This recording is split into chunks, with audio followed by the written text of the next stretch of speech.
Ito po ang pagkatagpo ni Simon Pedro at Jesus pagkatapos ng kanyang muling pagkabuhay sa dawang ng Galilea. Nagbabahagi po ito ng dalawang bagay. Una ay, maaari yung mas marami pa, pero bahagi yung ating pag-uwiling ngayon ay dalawa para po sa Ebanghelyo ng ating napakinggan. Una, ang pag-ibig ay nagpapanambali. So, restoration. Kasi alam natin na nawasak ito gawa ng pagtatakwil ni Pedro kay Jesus na kung tinanong siya 3 beses kilala mo ba ang tao ito? Kaya bahagi rin na tinanong niya Jesus si Pedro. Sabi nga rin, pinapanambalik yung kaninang ugnayan.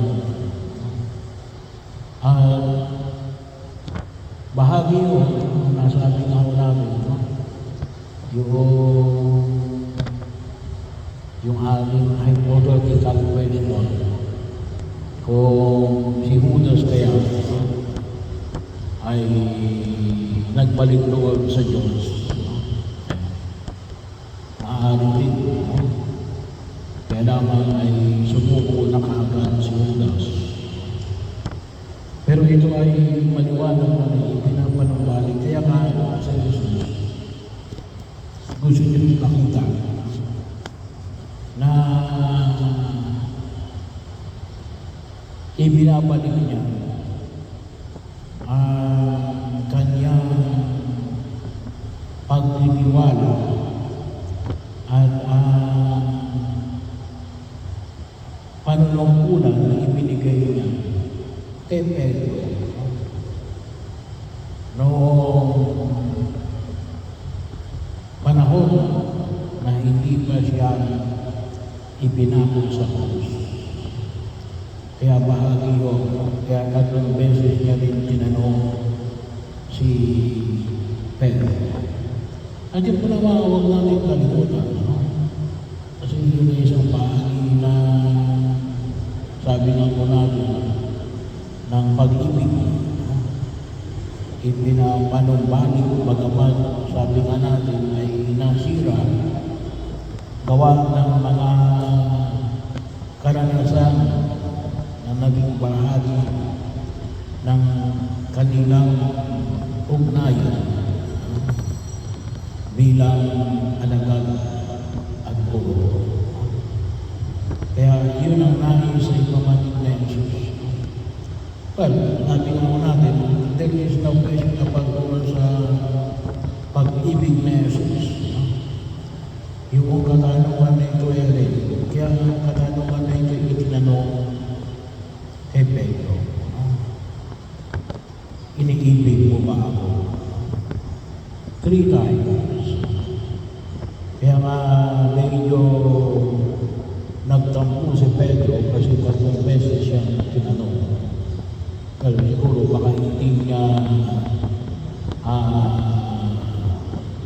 nakikita yung implication na ito na kanyang ginawa ng itinatuwa niya sa Jesus. Kaya bahagi yun, yun ang huwag natin kalimutan, ang pagtuloy na pag-ibig ay nagpapanumbalik. Well, bagaman sabi nga natin, kuminsan may nakikita pa rin yung laman. Pero, wala na yung sakit. Ay, huwag natin kalimutan na tayo ay matuto tayo sa ating mga nakaraan. Pero isa ko yung na kayang ipanumbalik ng pag-ibig ang anumang pagkasira, gawa ng mga pagkakamali na naging bahagi ng karanasan ng tao. No? Kaya bahagi yun na kung saan ay makita natin. Kaya yung ating pananampalataya ay nagpapahayag ng alin, yung pag-ibig sa kapwa na kayang yumaman sa pag-ibig sa kaaway. Kasi gano'n kalalim ang pananalig natin sa kapangyarihan ng pag-ibig. Pangalawa ay yung pag-ibig nagsusulo. At yung pag-ibig rin ay tumutugon sa nabanggit na pagsulo. Kaya bahagi yung huwag natin kalimutan. Hindi yung tayo pwedeng sabihin ng umiibig pero hindi ka nasunod.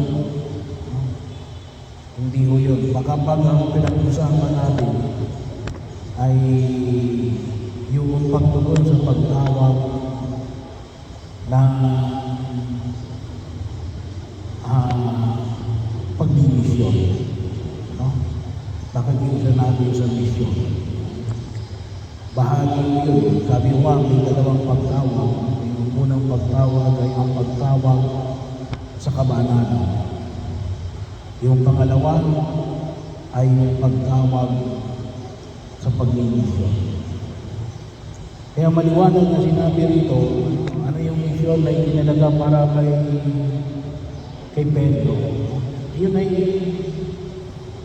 bahagi yun. Pagkaman yun ay noon pa man din ay itinalaga na kay Pedro. Pero muli ibinabalik na yun. Ano yung pagmimisyon? Pakanin mo ang aking mga tupa. Pakanin mo ang aking mga tupa. May iba't iba tayong misyon. Sabi mo nga, sa pamantay ngayon ng simbahan ay mayroong tatlo. Yun ang nangis na balikan ulit ngayon ng simbahan. Kakakisa namin kay Kristo bilang pari, propeta, at hari. So, doon nakabasa yung misyon ng kabanalan, magandaan upang maging kabanalan hindi lang sa iyo, kunin sa iba, yung pangangaral na ipahayag ang mahalaga ng mabuting balita at pangangalaga. So, may kanya-kanya tayong ginagampanan na tungkulin na kung tusin ko sa tingin natin, doon tayo tinatalaga ng Diyos. At yun ay sabi ko nga, ay isang pagtugon.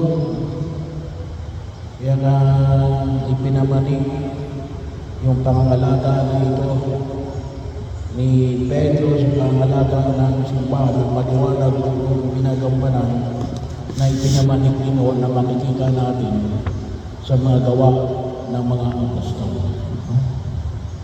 Kaya hindi pwedeng sabihin na pag-ibig lamang, pero hindi ka nasunod. Yun ay kulang.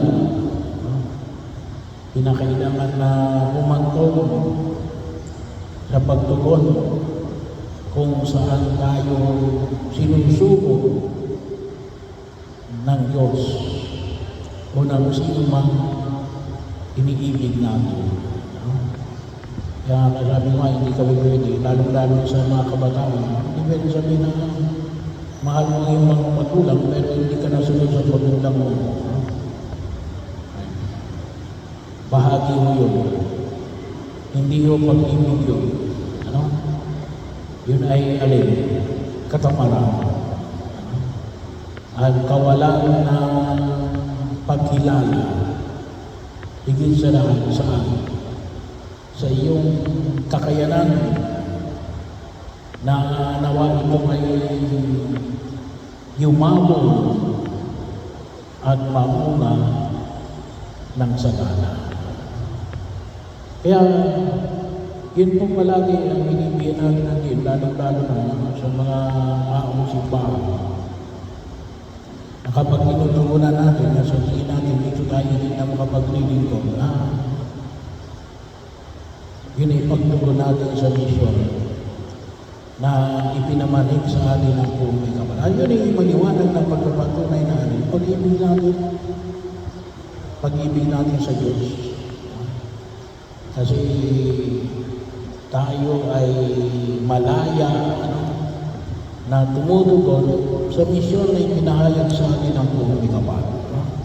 Hindi po yung alipin. Naalala ko tuloy. Kasi ay nakita ko kanina ang pangalan ni Alin, alipin. Parang isang organisasyon ata yun. Hindi ko lang alam kung Katoliko ba yun, hindi. Samahan ng mga alipin. Hindi yung alipin, mga naglilingkod. Kasi pag sinabi yung alipin, pwede kasi sabihin ng alin, wala kang anong ibig sabihin? Pwede sabihin na kaya mo ginagawa yun. Kasi coerce ka.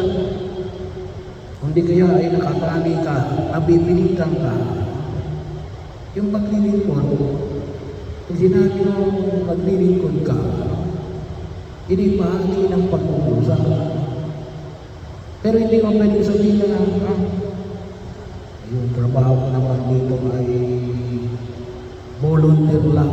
Hindi, ibinubulunteer mo ang sarili mo na maging bahagi ng pagtugon na ito.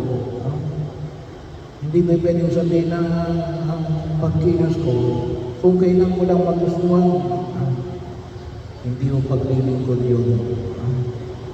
Well, pwede siguro sabihin natin na rin, apostolic yun. Pwede mo gawin yun. Sabi na natin, bilang motu proprio. Pero hindi bilang isang organisasyon pagsimbahan. Iba po yun. Kaya nga, doon makikita natin, talagang paglilingkod ito. Kasi, kasama ka sa pagkina sa kumisan, ay doon natin makikita yung malin. Yung pagiging misyonero, mabigat yun eh. Kasi may misyon, kung sinabi mo misyon, hindi mo ginagawa lamang ito kahit na kasi gusto mo. Hindi mo ginagawa lamang ito sapagkat feel mo lang. Kahit hindi mo feel, kahit malakas ang ulan, kahit na brownout, kahit na mainit, hindi yung caprice lang. Hindi mission yan. Kapag ang iyong pagkilos ay kawalan ng kaprice. Malalim kapag sinabi natin ito ay isang misyon. Ay doon ang galing sa ibang misyonero misyonera. Pero yun ang hamon ay pinagmamalig na nakita ko natin. Yung pag-ibig ay yun nagpapanumbalik at ang pag-ibig ay tumutugon sa pagsusubok sa atin ng Diyos. At makita natin na yung ating pagkilos ay alihan. Ito yung paliwanag na landak ng ating pag-ibig sa Diyos, sa Kanyang simbahan, at sa lipunan natin ginagalawan.